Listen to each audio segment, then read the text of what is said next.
Surprise, just sold the lake house to Amanda's dad for $500,000. Don't worry about the paperwork, I signed for both of us. You never cared about that place anyway. I stared at the message from Michael, my coffee sitting untouched on the desk as I tried to process what he'd done. He'd attached a photo, him grinning in front of my lake house, his arm around a young blonde woman who looked barely 25.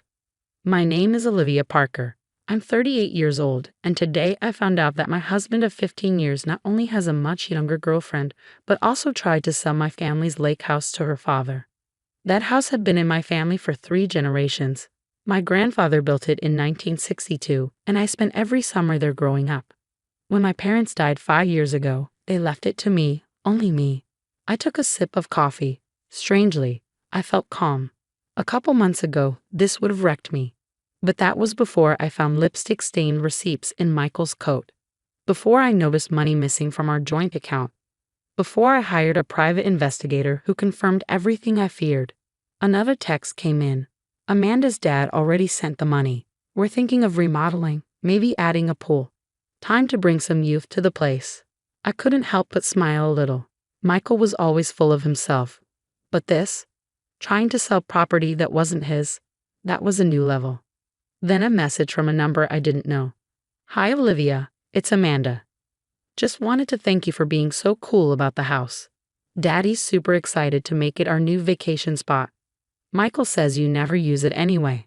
I saved her number and didn't reply. Instead, I called Thomas Morgan, our family lawyer. Olivia, he answered right away. I was just about to call. I got some odd documents about the lake house. Let me guess, I said, leaning back. A forged signature trying to transfer ownership. Exactly, and not a very good one either. Your husband's no expert in faking signatures. I heard papers rustling on his end. The interesting part, he added, is that Amanda's dad already wired $500,000 into Michael's personal account. $500,000? I asked, already knowing the number. Yes, and since Michael had no right to sell the house and this clearly counts as fraud. He trailed off. What can we do? Well, Thomas said with a hint of amusement, we can tell Amanda's dad right now and start legal action against Michael. Or, I asked. We could wait until they submit the transfer paperwork to the county and let them figure out they've been scammed. Sometimes people learn best when reality hits.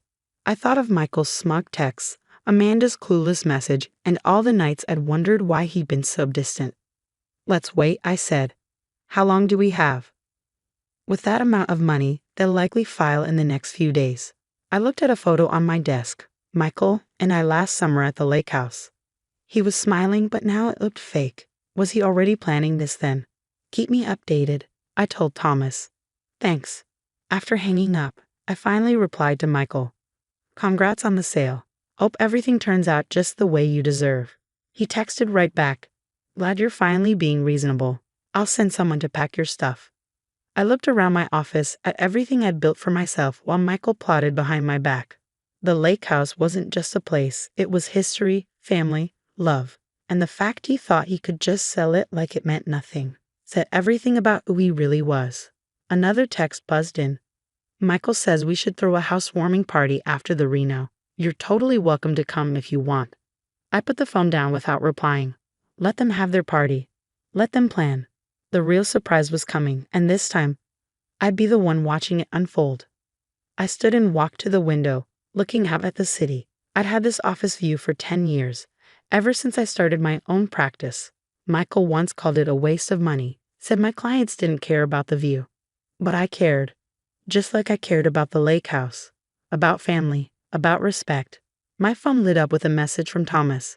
They just submitted the paperwork to the county. Should take about 48 hours. I smiled as the sunset painted the sky in warm colors. In 2 days, Michael would realize what he'd really done. And I'd be right here, watching everything fall apart. For him. Because sometimes, the best revenge is just letting people deal with the mess they made. 2 days passed at an agonizingly slow pace. I kept my phone close, waiting for the inevitable explosion that would come when Michael discovered his mistake. Each hour brought new messages from him and Amanda, filled with renovation plans and thinly veiled jabs about updating the old place. The call came at 3:47 p.m. What the hell is this? Michael's voice crackled through my speaker. All pretense of civility gone. The county just rejected the transfer. They're saying I had no right to sell the property. I settled into my office chair, enjoying the panic in his voice. Oh, that's strange. Did they say why? Don't play dumb, Olivia.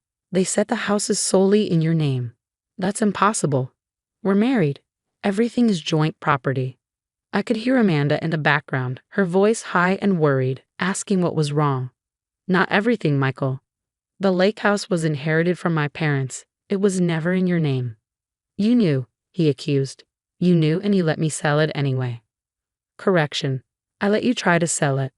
There's a difference. I kept my voice calm, professional.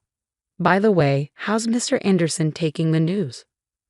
The silence on the other end was deafening. Finally, Michael spoke, his voice tight with barely controlled rage. He's threatening legal action. Says if he doesn't get his money back immediately, he's going to the police. Well, that's unfortunate, I replied. Especially since you've already spent some of that money, haven't you? Another pause. I could almost see him pacing, running his hands through his graying hair the way he did when things spiraled out of his control. How did you know that? The same way I know about the apartment you leased for Amanda 3 months ago, and the jewelry you bought her, and the weekend trips to Miami. I let each revelation land like a hammer blow. I'm not as oblivious as you thought, Michael. You had me followed. His indignation would have been amusing if it weren't so hypocritical. Let's call it due diligence. Now, I assume Mr. Anderson will want his $500,000 back rather quickly. I don't, he started, then stopped. I can't pay it all back right now. In the background, I heard Amanda's voice rise in pitch. What do you mean you can't pay it back? Daddy's going to be furious. I waited, letting them argue for a moment before speaking again. You know, fraud charges are serious, Michael. Forging signatures, selling property you don't own. That could mean jail time. You wouldn't, he said, his voice wavered. I wouldn't have to do anything. Mr. Anderson seems perfectly capable of handling that himself. The sound of a door slamming came through the phone, followed by Amanda's voice growing distant, calling for her father. Michael's breathing had grown heavy, panicked. Olivia, please, we can work something out. I'll move out, give you whatever you want in the divorce. Just help me fix this. I thought about all the times I caught him in small lies over the years, how he'd always managed to talk his way out of them. Not this time. You know what's interesting? I said, keeping my tone conversational. When you were so busy planning your new life, you forgot to check whose name was on the deed. Just like you forgot to check whose name was on the investment account you used for Amanda's apartment. What are you talking about? The account you emptied last month? It was in my name too. Every withdrawal, every transfer, it's all documented. Mr. Anderson might be interested in seeing those records. You're bluffing, he said, but I could hear the fear creeping into his voice. Am I? Check your email. I just sent you copies of everything. Bank statements, transfer records, even some interesting text messages between you and Amanda from 6 months ago. I'm sure her father would find those enlightening. The sharp intake of breath told me he was reading them now. How did you get copies? Let's just say I learned from your mistakes, Michael. I learned to document everything. The sound of another door opening came through the phone, followed by a man's angry voice. Mr. Anderson, I assumed. Michael's next words came in a rush. I have to go. We're not done talking about this. Actually, I said, I think we are. Good luck with Mr. Anderson. I hear he has an excellent lawyer. I hung up and leaned back in my chair, feeling lighter than I had in months. Through my office window, I could see storm clouds gathering on the horizon, appropriate weather for the storm Michael had just walked into. My phone buzzed with a text from Thomas. Mr. Anderson's lawyer just called. They're pursuing criminal charges unless full restitution is made immediately. I smiled, typing back, keep me updated. I have a feeling things are about to get very interesting. Looking at the family photo on my desk, taken at the lake house last summer, I finally saw what I should have noticed months ago. While Michael was looking at the camera, his smile forced and distant, I was looking at the horizon, already moving toward a future that didn't include him. The fallout was swifter and more devastating than even I had anticipated. By evening, Mr. Anderson had marched into the police station, files in hand, ready to press charges. Michael's desperate calls kept coming, each one more panicked than the last. "Please, Olivia," he begged during his sixth call. "Anderson's serious about pressing charges. I could go to jail." I sat on the lake house dock, my feet dangling over the water, watching the sunset paint the lake in shades of gold. "That's generally what happens when you commit fraud, Michael." "I'll do anything," he said. "I'll give you full ownership of everything in the divorce. Just help me fix this." I couldn't help but laugh. "Full ownership? Of what exactly?" "The house you tried to sell is already mine. The investment account you drained was in my name. What exactly are you offering?" His silence spoke volumes. "That's what I thought," I continued. "By the way, Amanda stopped by earlier." "What?" The panic in his voice rose. "Why?" "To apologize, actually. Seems her father showed her all the evidence, including those texts where you promised to leave me 6 months ago. She was quite shocked to learn you'd been lying to her too." The truth had hit Amanda hard. She'd arrived at the lake house in tears, mascara streaking down her face. "He told me you were separated," she'd sobbed. "He said you were just staying together for appearances." I'd made her tea, let her cry it out. Sometimes the best revenge is simply letting people see the truth for themselves. "Amanda's gone." Michael's voice cracked. "Back to her father's house." She mentioned something about focusing on her career instead of lying older men. Her words, not mine. The sound of something breaking came through the phone, followed by muffled cursing.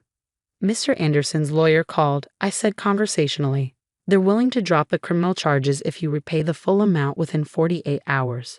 Generous of them, don't you think?" "You know I can't get that kind of money that quickly." "Actually, you can. Sell your beloved boat. Liquidate your retirement account. Sell those ridiculous collector cars you bought last year. It might be just enough." Another crash, followed by heavy breathing. "You're enjoying this, aren't you?" "No, Michael, I'm not enjoying it. I'm just finally seeing you clearly." I ended the call and looked out over the lake. The water was calm, reflecting the evening sky like a mirror. My grandfather used to say still waters run deep, meaning the quietest people often have the most powerful thoughts. He would have appreciated how this played out. Over the next week, I watched through my lawyer as Michael scrambled to gather the money. He sold his prized possessions, emptied his accounts, even borrowed from friends. In the end, he managed to repay Mr. Anderson just hours before the deadline. The divorce proceedings were remarkably straightforward. Michael, humbled and exhausted, didn't contest anything. He signed the papers without argument, giving me everything I asked for, not that there was much left to give. The last time I saw him was at the courthouse. He looked older, defeated, his designer clothes replaced by off-the-rack basics. "I never meant for it to go this far," he said quietly. "You never meant to get caught." I corrected him. "There's a difference." He nodded, shoulders slumping. "The lake house, it really was beautiful. I should have appreciated it more." "You should have appreciated a lot of things more, Michael." As he turned to leave, he paused. "What will you do now?" I smiled, thinking of the renovation plans I'd already drawn up for the lake house, not to modernize it, but to restore it to its original glory, the way my grandfather had built it. "I'm going to keep building the life I deserve," I said. "And this time, I'm doing it my way." The following weekend, I hosted a family reunion at the lake house. Cousins, aunts, uncles, all the people Michael had gradually pushed away over the years. We shared stories about my grandfather building the place, about summers spent swimming and fishing, about the legacy that had almost been lost. Standing on the dock that evening, watching the kids play in the water while the adults gathered on the porch, I felt a profound sense of peace. The house was full of laughter again, full of life and love, the way it was always meant to be. My phone buzzed with a text from Thomas. "Final divorce papers are filed. It's officially over." I looked out over the lake, at the future stretching before me like the endless horizon. "No," I thought, "it's just beginning." Sometimes the best revenge isn't about getting even. It's about getting free. Free to live authentically, free to honor your legacy, and free to build something better from the ashes of betrayal. The lake house stands as a testament to that truth. Not just a house, but a home. Not just a property, but a legacy. And not just a victory, but a new beginning.